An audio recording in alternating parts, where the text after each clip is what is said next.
யாழ் சமையல் அன்பு உள்ளங்களுக்கு இனிய நேரம் வணக்கம். இன்றைக்கு நாங்கள் புட்டு அவிக்க போகிறோம். புட்டோட மீன் பொரியல் பொரிக்க போகிறோம். பாகோ பாப்பம். இது வறுத்து அரிச்ச அரிசிமா, தேங்காய் பூ, உப்பு இவ்வளோதான் வேணும். வாங்கோ இப்படி செய்யறேன் பார்ப்போம். இப்போ நாங்கள் 3 பணி அரிசி போட போகிறேன். தண்ணியாக கொதிக்க வைப்போம்.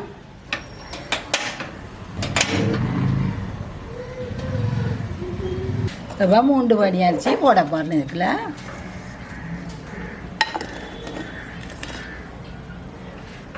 இதுக்குள்ள கொஞ்சம் உப்பு,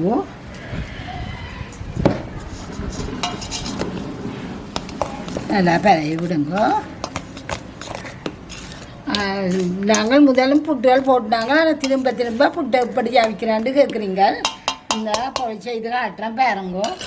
இது சுவாமா பேச்சுலர்ஸ் அந்த இளம் பிள்ளைகளுக்கு ஏற்ற மாதிரி சமைச்சு காட்ட போகிறேன். இந்த முறை தண்ணி நல்லா கொதிக்குது பாருங்க. இந்த மாதிரி பொங்கணும், இப்படி பொங்கணும். புட்டுக்கு இப்படி பொங்கவா நீங்கள் நீர் எடுத்து விடுங்க. இந்த நீங்கள் எவ்வளோ கொதி தண்ணி விடுறீங்களோ அவ்வளோத்துக்கு புட்டு மென்மையாக வரும். கொஞ்சம் கொஞ்சமாக விட்டு விட்டு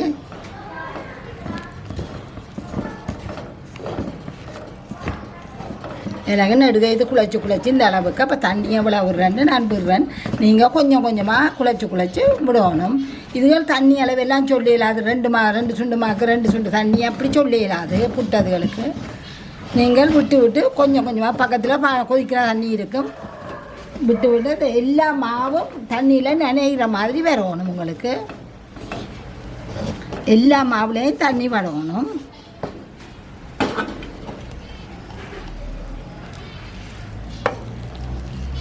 இது இப்போ பேச்சுலர்ஸ்ண்டா ஒரு சுண்டு அரிசியில் அவிப்பீங்க, ஒரு சுண்டு மாவில்.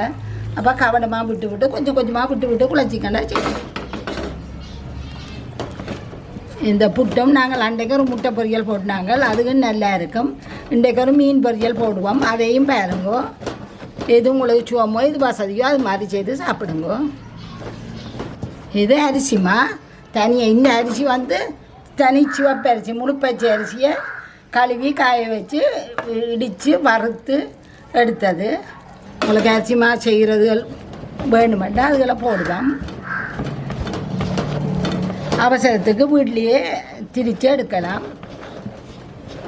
இது புட்டு வறுத்து தான் அவிக்கணும். இல்லை ஆவியில் அவிச்சு மாவை ஆவியில் அவிச்சு எடுத்து புட்டு அவிக்கலாம்.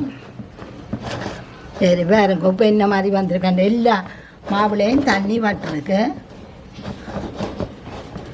நல்ல அந்த சருவை செடியோட இந்த நீங்கள் குழைக்கிறத இது நல்லா ஊண்டி செய்யணும்.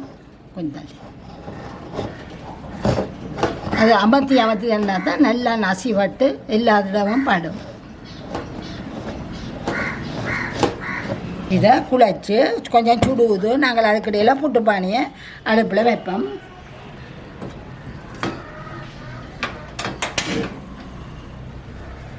புட்டு பானை கொதிக்கட்டும்.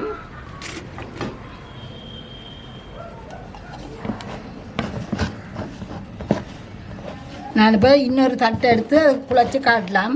அது தேவையில்லைன்றதுக்காக தான் இப்போ நான் இப்படி உங்களுக்கு செய்து இது இப்படியே அவிச்சு காட்ட போகிறேன். இன்னொரு 2வது சரவச்சட்டியும் உங்களுக்கு தேவையில்லை. இப்போ எல்லா இடமும் பார்த்திங்கன்னா ஈரம் பட்டுட்டுது. எல்லா மாவுலேயும் ஈரம் பட்டுட்டுது. இந்த பதம் பாருங்கோ. கையால் இப்படி உளுத்து விடலாம். உளுத்து அப்படி சின்ன புட்டு மாதிரி வருதில்ல. ஆனால் அப்படி அமர்த்தி பாருங்கோ. இப்படி வரும். பயப்படவே தேவையில்லை. நீங்கள் இந்த களியாக போகையில் இப்படி தண்ணி வடியா அப்படின்ட்டு இல்லை. இப்படி நீங்கள் இதை உளுத்துனீங்கன்னா இப்படி உளுத்துப்படுது. இந்த பதம் உங்களுக்கு சரி. இப்படி வந்துச்சுன்னா நீங்கள் ஒன்றுக்குமே யோசிக்காதீங்க. புட்டு பழுதாக போயிடுமேனுமே யோசிக்காதீங்கோ. தண்ணி குடிச்சேண்டாலும் தச்சலமாக உங்களுக்கு தண்ணி குடிச்சேண்டாலும் ஒன்றும் யோசிக்காதீங்கோ. இதே மாதிரி எவ்வளோத்துக்கு சின்னனா உடைக்கலுமோ உடைச்சி போட அவிக்க போடும். இது மிச்சத்தை நான் இப்போ காட்டுறேன்னு என்ன செய்ய போகிறீங்களாண்டு. நீங்கள் தண்ணியை விட்டு கொண்டு போய்க்கலாம். உங்களுக்கு கொஞ்சம் கூடிட்டுண்டா அதையும் இப்படி சின்ன பிச்சு போட்டுட்டு அவியுங்கோ. தண்ணி காணாமல் இப்படி இந்த பிறலாமல் மட்டும் இருக்கப்படாது. இந்த காஞ்ச மாதிரி இருக்குமே சில இடத்துல மாதிரி பட்டும் படாமலும் அப்படி இருந்தீங்கன்னா குறைச்ச மாதிரி வரும்.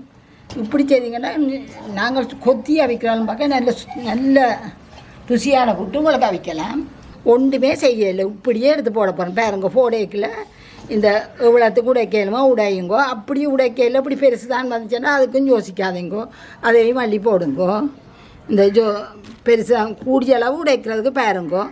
உடைக்கையில் உங்களுக்கு நேரம் போச்சு அப்படி இப்படின்னா அதுக்கும் யோசிக்கலாம். ஆனால் தண்ணி இப்படி வடிவாக பட்டிருக்கணும், இப்படி அமர்த்தினா இப்படி இருக்கணும். தண்ணி படாமல் பச்சையாக செய்தீங்கன்னா உங்களுக்கு அது விரைச்ச விட்டு தான் வரும். போட்டாச்சு. தண்ணி கொதிச்சிட்டு நாங்கள் வச்சு மூடுவோம். இதை வச்சு மூடுவோம். என்ன வேண்டாலும் கோதுமை மாவு அரிசி மாவு அவிச்சா என்னவோ இப்படி அவிச்சு பாருங்கோ. பாருங்கோ இப்படி பூவை விரட்டு வாங்கினோடனே ஒரு 2 நிமிஷம் போடுங்கோ. ஏன்னா இது அவியாமே பிறக்கப்படாது. நல்லா அவிஞ்சு நீங்கள் இப்போ நீத்துப்படியால் இதுக்குள்ளே போடேக்கில் அந்த நீத்துப்படி உருவம் வரும் உங்களுக்கு. இந்த உளுந்து வந்துச்சாண்டா அவியே இல்லையாண்டு யோசிங்க. இப்போ இந்த நீத்துப்பட்டி வாசம் நல்ல மனம் வருது பாருங்க. இப்போ பாருங்க நல்லா அவிஞ்சிருக்கு சுடு. ஆனால் நல்லா அவிஞ்சிட்டுது. நான் இறக்க போகிறேன்.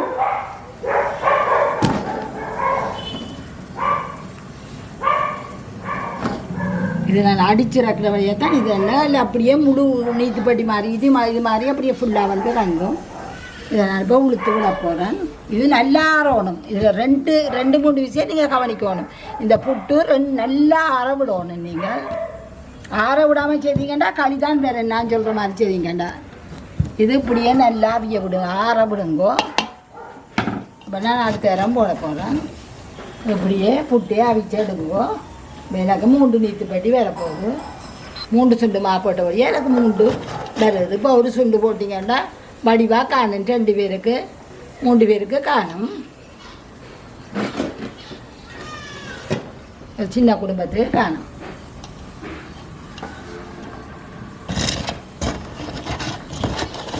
இப்போ கடைசியானையும் முறைக்கியாச்சு. கடைசியும் முறைக்கிட்டேன். இது நல்லா ஆறணும். இப்போ நீங்கள் பச்சை தண்ணி நல்ல ஆற மட்டும் விடணும். கொதிக்க விட்டீங்களோ கடிதான் உங்களுக்கு வரும். இதோ இப்போ ஆற விட்டுருக்குது. இதை ஆறி முடிய நாங்கள் என்ன செய்வோம்னு பார்ப்போம். வாங்கோ. இப்போ நல்லா ஆறிட்டுது. ஒரு சொட்டு சூடும் கூடி இல்லை இதில். இப்போ நாங்கள் இந்த புட்டை இந்த கப்புக்குள்ளே போட போகிறேன்.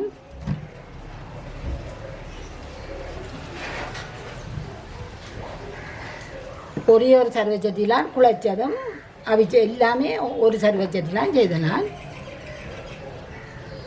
இப்போ பச்சை தேங்காப்பு. இந்த பச்சை தேங்காப்பு வந்து உடம்புக்கு நல்லா. மற்றது காலம்புற சாப்பாட்டிங்க இப்போ மத்தியானம் சாப்பிட்றேன்னு சொன்னால் புட்டோட தேங்காப்பையும் அவியுங்கோ இந்த மாவோட. இது உடனே சாப்பிட்றது தான். இந்த பல்ஸில் விடுங்கோ. இங்கால பக்கம் திருப்புங்கோ. காணும்.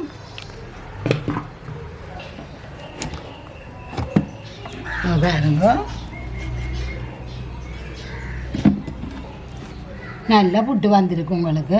பாருங்க இப்போ கையை பாருங்க பிடிச்சி காட்டுறேன். பிடிச்சி காட்டுறேன். இந்த மாதிரி இருக்கண்டு நல்ல மென்மையானது. மற்ற பாக்கைக்குள்ள எண்ணெய் தண்ணியாயும் உங்களுக்கு இருக்குது. நல்ல ருசியாகவும் இருக்கும் இந்த புட்டு.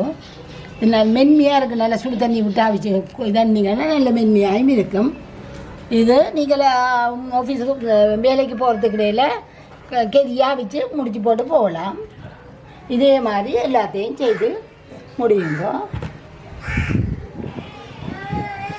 தேங்காய்ப்பு வந்து உங்களோட விருப்பம். நீங்கள் தேங்காய்ப்பு போடுறது. தேங்காய்ப்பு சிலாக்கள் குறைச்சி போடுவோம், சிலாக்கள் கூட போட்டோம். நானும் ஒவ்வொரு இதுக்கும் ஒவ்வொரு தர இந்த கையால் கிள்ளி அப்படியே போடுவேன்.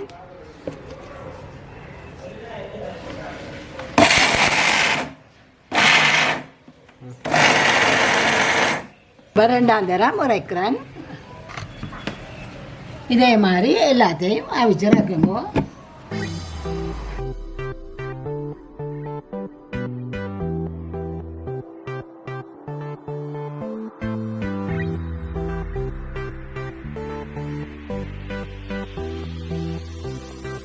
வாங்கோ. இப்போ மீன் எப்படி பொரிக்கிறான்ட்டு பார்ப்போம். மீன், வெங்காயம், பச்சை மிளகாய், உப்பு, நல்லெண்ணெய், மிளகாய்த்தூள். இப்போ மீனை நாங்கள் வடிவாக கழுவி சுத்தமாக்கி வச்சிட்டோம்.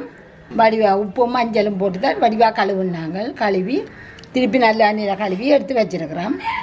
இப்போ இதுக்குள்ள நாங்கள் உப்பும் தூளும் பிரட்ட போகிறோம். இந்த உப்பு தண்ணியில் போட்டு கழுவுனபடியாக இல்லை உப்பு ஊறி இருக்கும் பார்த்து போடுவோம். யாழ் சமையல் தூளை போடுறோம். நல்லா கலந்து இதை ஊற வைப்போம். இது சிறையா மீன் கயிறுக்கு அடுத்தபடியாக ஆனால் ருசியை தர்ற ஒரு மீன் சிறையால் வடிவாக எல்லாம் படத்தக்கனவ பிரட்டி வைப்போம். இதை பிரட்டி ஒரு 10-15 நிமிஷம் ஊற வச்சா நல்லா இதை வைப்போம். ஊற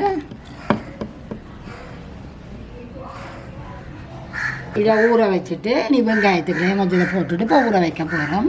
இதுக்குள்ளேயும் உப்பு இதுக்கு களவானது தான் போட போகிறோம். மீனுக்கு களவானது போட்டிருக்கிறோம். இப்போ இதையும் நல்லா செஞ்சு இதையும் ஊற வைக்க போகிறோம். இது நீ மீன் பொரிக்கிறதுக்கிடையில் இது நல்ல வடிவாக ஊறிடும். பச்சை மிளகாயிலையும் உப்பு படட்டும். நல்லா உப்பு பட விடுங்கோ. கடிச்சு சாப்பிடலாம் நல்லா இருக்கும். அரை மணித்தாலும் ஊற விடுவோம். ஊற வச்சு அரை மணித்தாலும் ஆச்சு. நாங்கள் அடுப்பை பற்ற வைக்க போகிறோம்.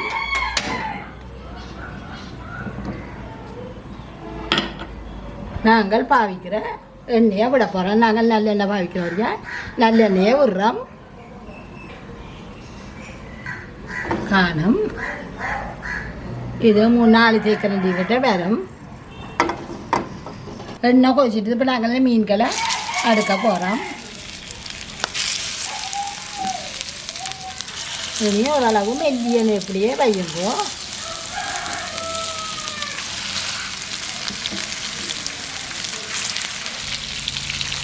கொதிச்சு கொண்டு இருக்கட்டும்.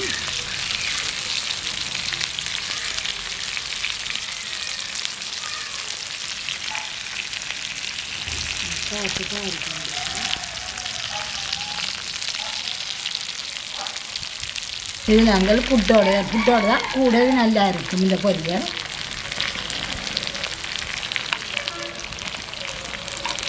புட்டுக்கு காலம்புறம் புட்டுக்காக தான் நாங்கள் செய்து கொண்டிருக்கோம். அப்போ கட்டி ஊற்றி பார்ப்போம். மெல்ல மெல்லமாக திரும்ப ஒரு பக்கம் தெரியும், ஒரு பக்கம் ஓரளவு நாங்கள் போட்ட நேரத்தை பார்த்துட்டு திருப்போம். அல்லது அவியல் எல்லாம் அந்த பக்கம் திருப்பி திருப்பிடுவோங்க. நான் இது ஒரு 5 நிமிஷத்துக்கிட்ட 5 நிமிஷத்துக்கு பிறகு திருப்பேன்.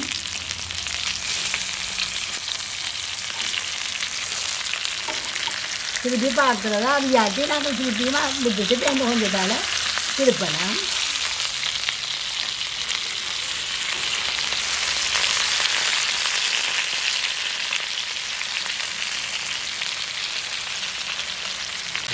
எல்லாம் திருப்பியாச்சு. இப்போ 15 நிமிஷத்துக்கிட்டவா பொரியுது. கொஞ்சம் மெல்லிய நேரத்தில் இருந்தாலே விட்டது. இப்போ இதை நாங்கள் இறக்க போகிறோம். இறக்கிட்டு பேருந்து திருப்பி ஒருக்கா போட போகிறோம்.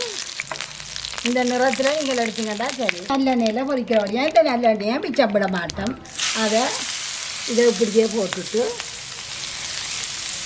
இது பொரிக்கிறது இல்லை. இது ஒரு சும்மா சின்ன ஒரு வதக்கல் தான். இது ஒரு மெல்லிய ஒரு அந்த உரைப்பு தன்மை போய் வெங்காயத்துக்கு ஒரு மெல்லியாகுன்னா இறக்குங்க, நல்லா இருக்கும்.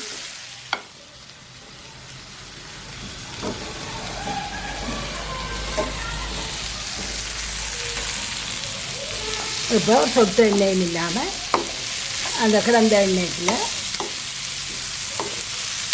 இது புட்டுக்கு கொஞ்சம் வெங்காயமும் இப்படி வெங்காயமும் கொஞ்சம் மீன் பொரியலையும் போட்டு குடிச்சிங்கல்ல பிள்ளைகள் வடிவாக சாப்பிடுவோம். இதை பாருங்க மென்மையாக வந்துடுது. பச்சை மிளகாயில் கொஞ்சம் மென்மையாக இல்லை. மற்றபடி வெங்காயம் கணக்காக வந்துடுது. இன்றைக்கி ஒரு நாளைக்கு இப்படி செய்து சாப்பிட்டு பாருங்க. பார்த்துட்டு எப்படி இருந்தாலும் சொல்லுங்க.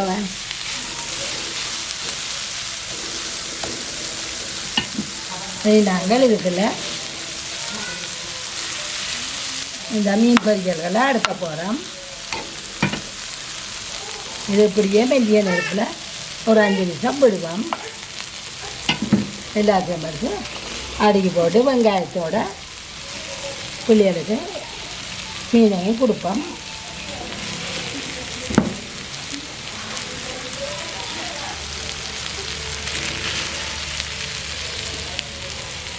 இதை இப்படியே நாங்கள் இறக்கி வைக்க போகிறோம். அதே காணும் இப்படியே மூடி அங்கால வச்சு விடுவோம். அடுப்பையும் நிப்பாட்டுவோம்.